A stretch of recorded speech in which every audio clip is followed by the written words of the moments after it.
He kōna ipurangi tēnei nā te reo irirangi o Aotearoa. Hi, this is comedian and depressed alcoholic James Nokise, and you're listening to Eating Fried Chicken in the Shower, a podcast about headspace and happiness from my safe place, the shower, with fried chicken. This episode, I'm talking to actor and comedian Chris Parker. We'll be chatting about not quite coming out. I was on the front cover of Express. Oh, you hadn't come out to them yet. It was kind of good being like, Mum, Dad, I'm gay, and also very successful. Relaxing, shower or bath? Shower. Love a bath though. Yeah? But our plug is rotting. You can buy a new plug. Where? Para rubber? And his dad's best advice. Don't be a dick, basically. And it's like actually solid advice. Some of this will get a bit real. The language, the subjects. So make sure you're in a safe space with your comfort food and join us. Eating fried chicken in the shower. What chicken are we eating, my friend? I think we're having karaage chicken. Why are we having karaage chicken? Well, because I got the option and the choice, and then I was like, well, let's see what they're capable of. And I said karaage. But also, I do love KFC, but I always regret it after I eat it. Oh, and I've does. got to go perform after this. So I was like, I can't have KFC sitting in my stomach. No, you can't have KFC stomach. Like, KFC is a good post-show or Yes. hangover morning, but if you've got a show on today... Yes, no, it's a nightmare. I do love going back to theatre after doing heaps of TV stuff, like short sketch or whatever. Like I don't want to say you learn bad habits, but maybe you do in TV, like, because it's about the first choice and just kind of like going really and working at this crazy pace. Whereas in theatre, there's more time to mull over an idea or really unpack what you're doing and get really clear and conscious about what you want to do and how you're out there. And so I love that kind of training that you get in theatre. Because that's why I think my first met you was theatre training. Yeah. Back when you were at Toy. I know. Which makes me feel very old. I was 20 years old and still in the closet and living in Wellington. I was like a completely different person. Yes. Actually, if I think about it, yeah. You were still in the closet. When did you come out? I came out after drama school, so I was 21. I knew that it was going to happen at some point. I was exhausted of pretending that I could live a life where I could just live in a lie for the rest of my life. And so then was like, I'm just going to lean into it now. And I didn't want to give it over to drama school. I was really clear about that. I loved my time at drama school, but this just felt like something that had nothing to do with me as an actor and all to do with me as a person. And I really wanted to isolate those two things. You didn't want to make it part of a performance? Or like, oh, he's come out now and now he can act, or like something like that. Yeah, that was it. That was the missing bit. It's interesting. Like, so were you lying to yourself, or were you just waiting? For me, it's like you're looking in the distance and you can see like a very blurry shape, and you can't identify it. And just like older I got, the kind of closer I got to what that mysterious fuzzy shape was, and I slowly began to define it. But I was like, I think it could be that, but I'm not still quite sure. And you still kind of can't work it out until like you're literally staring at it at its face, you know. And then you're like, oh my god, it's my sexuality. I get it. Yeah. And then it's like, well, what am I going to do about that? But at that time, you know, when you're a teenager, like, you're just like, everyone's feeling this, like this. Everyone's a wreck. Like, everyone's hormones are like, and they're like, oh, I'm bi, I'm gay, I don't know what I am, you know. And so I kind of thought that everyone was questioning and interrogating themselves as deeply as what I was, which I still don't know if they were or they're not. But were you? Yeah, I think I was. I sort of knew I was straight, but I only knew that by asking myself if I was gay or bi. Yeah. So yeah, I definitely did the interrogation. And I think I found I was forced, I don't know if we've talked about this, I was sort of forced to do that during my teens because I became aware that my family thought I was gay. I'd moved up to Auckland. I was living my authentic life. I had slowly come out to everyone, bar my parents. And I was on the front cover of Express. Oh, you hadn't come out to them yet? No, but I was already like the face of like Auckland's young gay scene. And I was like, this is a nightmare. What am I going to do? And I was like, I have to come out to them. So it's kind of good being like, Mum, Dad, I'm gay, and also very successful. How did your parents take it? So I sat down with Mum over a glass of wine. Good move. Yeah, very adult of me. And so I'd just broken up with my girlfriend. And I was like, because I like men. And then Mum went, thank you, like that, which was so Oh my God, wild. that's adorable. And it was like, because she had been waiting 25 years Oh no. for me to be like, Mum, you know, and so she just said thank you, which was incredible. And then we just kind of chatted about it, and then she got straight into like, are there any boys, you know, which is her way of like normalizing it, and it's kind of what I needed, but I also was like, like this is so weird. That's great. And then I was like waiting for that moment where I was going to be stuck in a room with Dad, and he was going to talk to me about it. And because this is the way they deal with any kind of thing in our family, you know, like it's like, and Mum will like plan it. So we'll be like, we'll go out for coffee, we're going for a walk. Oh, I need to run into town and get this thing. Actually, I'll leave the car with you and your father. You go home. And I was like, in my mind, I was like, okay, I'm just doing the job. Then I get home and it's just Dad and I in the house alone. And I was like, she got me. Oh my gosh, she's amazing. She's so good at this thing. And Dad was like, oh, so I hear you talk to your mother. And I was like, yep. And then he actually said that, he's like, I just want you to know that I think you've handled this really well and that you've taken the right amount of time. And that was like massive. Like, I've never forgotten that. I mean, what Mum did was massive, but like just Dad giving me the ownership of that journey and saying that I hadn't messed this up, that I had, you know, because my experience was like, I'm 21 and it's people come out when they're 14 and I'm 21 and I've been lying to everyone. I'm like a young adult and I can't believe I've messed this up so much. And for him to be like, you've nailed it. You just needed that much amount of time and someone else would need a different amount of time. And you've listened to yourself and that's perfect. I was like, oh my gosh, I'm going to take ownership over this again and be like, I nailed it. It's like a sticky, icky, weird thing to like talk to your parents about sex. And that was the thing that I wasn't prepared for, and I still don't think there's like much advice around that. Like it's like, I think the best advice is like, it's gonna be awkward.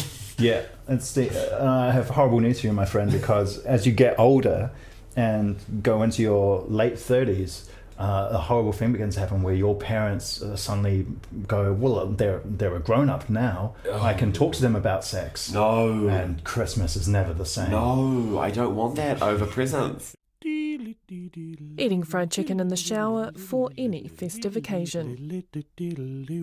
And it's also interesting to me as we dive slightly, or maybe dip our toe into intersectionality, that I can completely relate because, of course, in New Zealand they always say, "Oh, racism's done," you know, like, you know, and then every year something happens, and you go, "Where's it?" You know, Tiger calling that out as publicly as he did was a real like moment for me because and the same thing with you know, this whole pride debacle at the moment as well, for me, is another one of those key moments where I've had to like reevaluate my position on it. And it's kind of amazing to do that now. But you're like, oh, actually, how do I feel about this? It's kind of amazing to like have that moment to really think about something. No, I think for me, that's similar moments with the LGBTQI community was marriage equality. Yeah. And that debate, and I know some people it hardened, but for me, I had to do the same thing. I just go, well, wait a second. I know I'm a good person, but am I? And what am I doing? And how am I helping, or how am I not helping? Yeah. How am I hurting? You know, what is my language? That became a big one for me because of, you know, the industry we work in comedy. Yeah, I know. What are the punchlines? What are they? And it's a continuing journey. That kind of stuff. Isn't it like the best and the worst being a conscious comedian? Oh, yes. Sometimes I look at those comedians who just say whatever they like, and I'm like, I envy that. Yeah. I envy that like blind I want that little bit of freedom confidence to go and say it, and then you go, but also. But then I do my shows, and then I get the feedback from people, and they and they share like equal measures of what I've shared out on stage with me, and I'm like, no, it is worth it being like considerate and compassionate out there. But so sometimes I just look at the freedom in which people can just like sort of swing a beer bottle around and like got their mic and they're just saying whatever they like, and I'm like, wow. You are an award-winning comedian. I forgot to mention. You have won. I've won an award now. You've won the Fred. Validated. The Fred Dag. the Fred Dag Award for best show in New Zealand. You know, I feel like in this country sometimes there's like a real, like, this is what comedy is, you know, and it's often defined by like a white straight man as to like what that is, and it's that kind of pub gig, and it's like, if you can do the pub gigs, mate, you can do anything. And I've never done a pub gig, and I don't feel safe in pub gigs. Working on Jono and Ben, you know, we had this incident go down where we did I was doing my segment, which is Chris Out of Water, where I go and invade masculine spaces as myself and just like try and understand it and what's the appeal of it. And I was with the Waiuku X-Men Society. Sure. And they just chop wood really fast, throw an axe around. That's what it says on it. Yeah. And I was like, okay, what a vibe. And so I was kind of there, and it was the first time I'd ever been like, whoa, this is really weird for me. Like, and I was in like a tiny little lumberjack outfit, like just living my best legs life. And I was like, this is not good. And then at the end of the segment, one of the guys comes up to me and he's like, oh, mate, I've been trying to get rid of these puff to beers for ages, and hands me a, honestly, I can't even tell you what beer it was, but it was just a beer. And I was like, what? Like, because he said it to my face. Yeah. And I was like, and then we had it on camera. Yeah. And I was like, puff to beer? What do you mean by puff to beer? And then we, you know, it was a kind of really weird moment, and I was like, whoa, that was like a slur. Yeah. And then, whoa, we got that on camera, and then we were back in the office deliberating whether we put it on TV or not. And then the defining moment for me was like, oh my God, some of that audience out there, like, why are we just presuming the audience is straight? Yeah, right. We need to presume that there's like 200 gays watching. Yeah. And like, what would that mean to do that? You know, and so going back to that kind of pub question thing, I'm like, I'm sick of just performing to like straight people, and I want to like perform, like, if my ideal audience would be just like completely queer. Maybe I don't have to be a comedian that has to talk to everyone. Yeah. No, but like, there's purpose in talking to just your community as well, which I'm sure you've found doing your comedy. Yeah, there's a certain empowerment when you find that the people who you're thinking about, like, you know, people you care about, and you suddenly aren't in your audience. I know one of the things I had when I was doing Auckland comedy was people going, oh, how come, you know, Pacific Islanders aren't coming to your shows, but they were in Central Auckland. Yeah. And I was like, well, because it costs. And they're like, well, you know, bus. And they're like, no. Babysitters, like, all this, like, totally time. Whereas my audience live in it. Yeah. They've, like, gentrified that area. Yeah. Do you have secret jokes? Secret jokes. Jokes you only have for your community. Whoa. No. I have performed to a political Pacific Island audience. Yeah. And there are jokes I've done in those shows which never see the light, like, don't even come close to the light of day. Not in alternative comedy. Yeah. Not in, like, you know, bless the wonderful community of comedians that you're in. Same audience. But if they're Pacific Islanders from any part of the Pacific and they're political, I've got these special things. I love that. And I find that very empowering. Yeah. Secret jokes. When I was doing No More Dancing in the Good Room, well, I broke my foot. What? Have you heard this story? This is a nightmare. No, I haven't. Oh my God. Oh wait, I think I saw the show in the wake of this. Yeah, if you saw it in Auckland at the return season, I was dancing with a broken foot on stage. So it was a solo show that literally just tells the story of what I've just told about me coming out to my parents. And we were doing it at Q Loft, and it was selling out, and I was feeling incredible. I was feeling so famous, so rich, and like nothing could stop me. And then on the dress rehearsal before we open, I just do a leap. I was just a bit tired, and my big flippers, I just fell over on the front of my foot and snapped my fifth metatarsal in half. And I heard the noise, but I was ignoring it. I burst into tears in front of my boyfriend who was there. It was our second year anniversary together. Joe Randerson was there. Sophie Dowson, my producer, was there. Owen, my designer, was there. I was wailing on the floor. On stage or on stage? Yeah, and we just like stop the dress run. There's no audience there. I get up and I'm like, it's fine. I've just sprained my ankle. So I like tape it up. I put an ice pack on it, continue the plot, and then walk home, film an ad at 4 a.m. the next morning, drive straight to the theatre, still haven't seen a doctor. My foot is the colour of an aubergine and like the shape of an aubergine. It's like swell, it's like purple, it's hideous. And I take 2 Nurofen, I strap it up, I rub arnica cream on it to help with the bruising. I was like, the bone is in half, but anyway.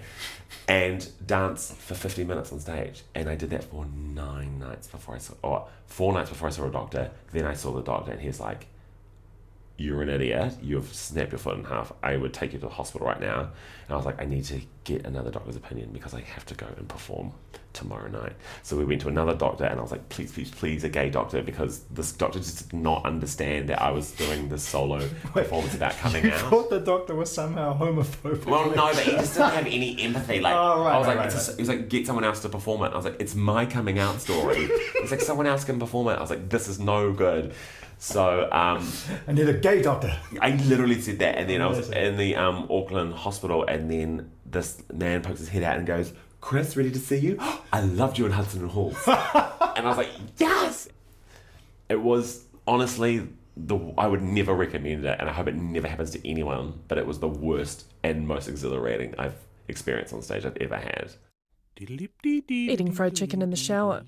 You're not crying, you're just lightly salting. Do you ever told that story to a straight crowd? I told it to, this is good question.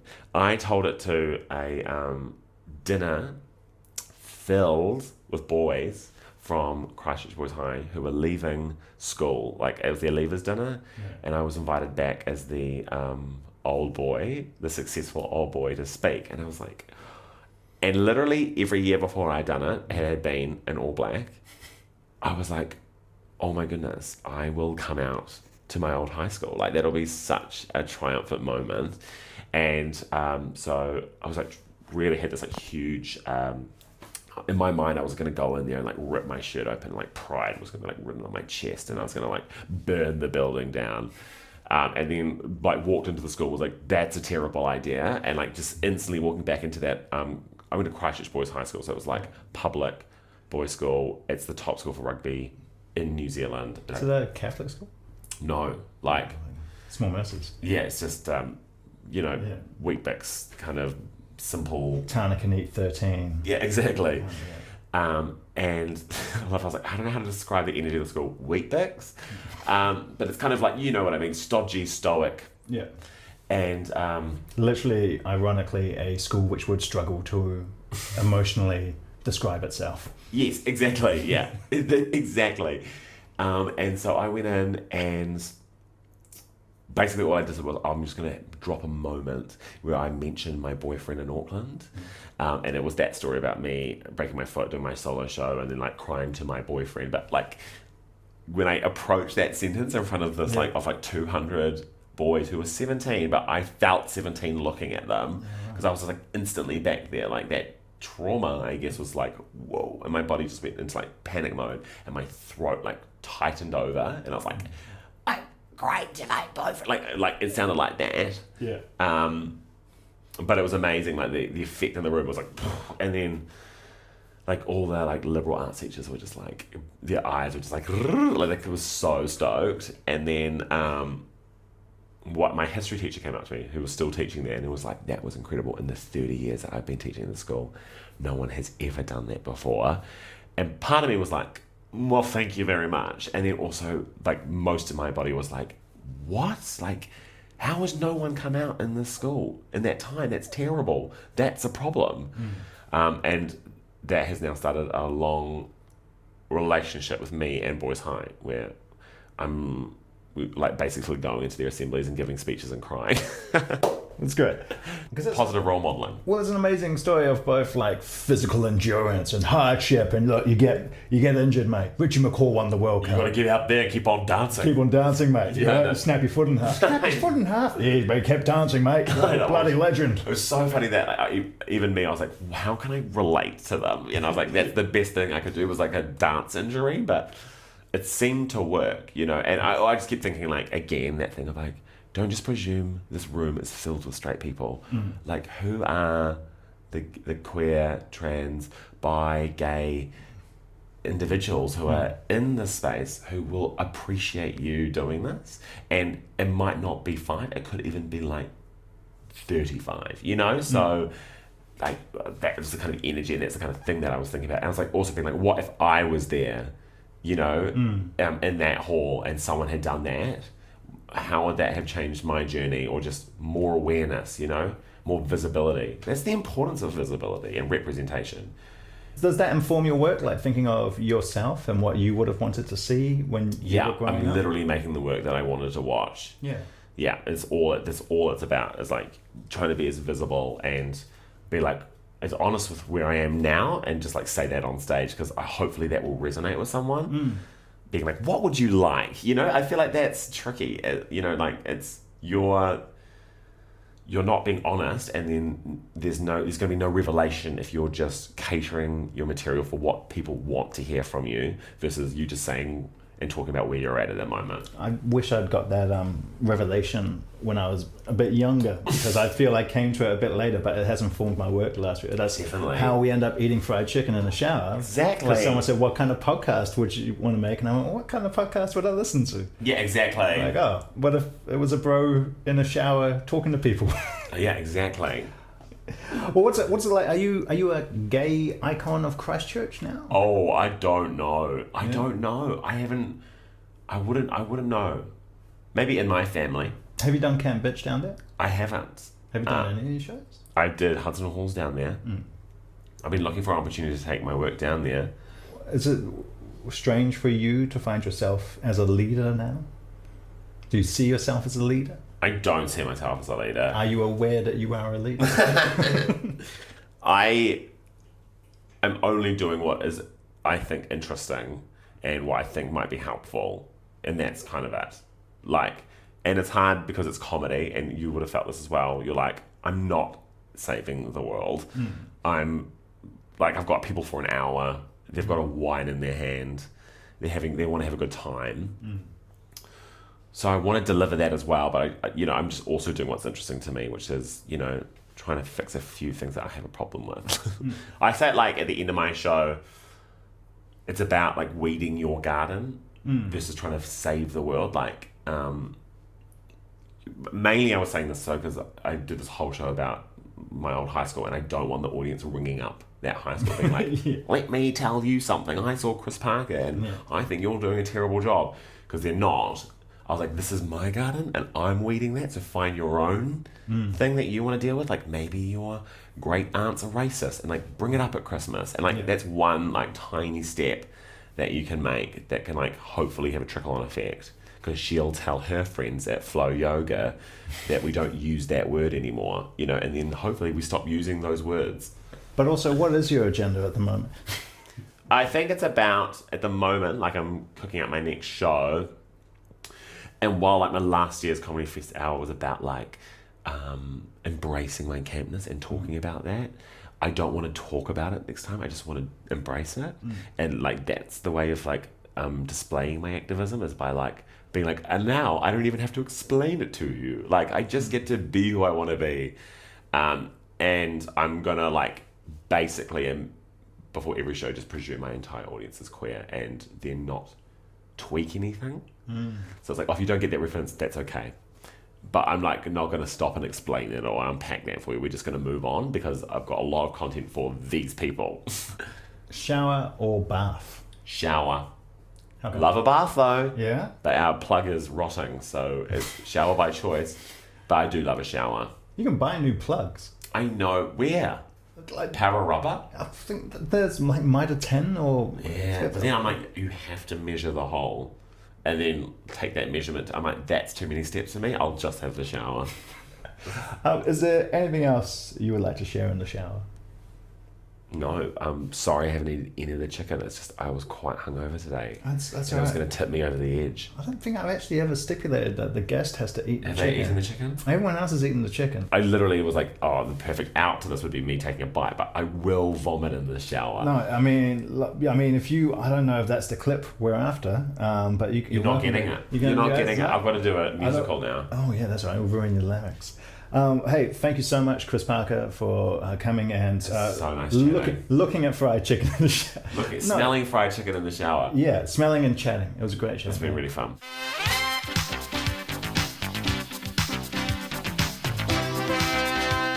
Eating Fried Chicken in the Shower was produced by Charlie Bleakley and presented by me, James Nokise.